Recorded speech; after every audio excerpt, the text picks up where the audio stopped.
Binipi ko muna si Mrs. Kasi mataas daw ang dugo niya. Kaya binipi ko. Masakit daw ang batok niya. Kaya pinainom ko muna ng gamot.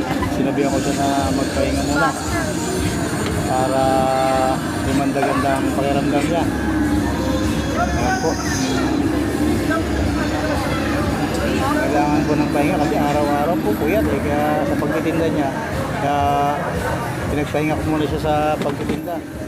Hanggang sa susunod po na video mga tol. Magandang araw po.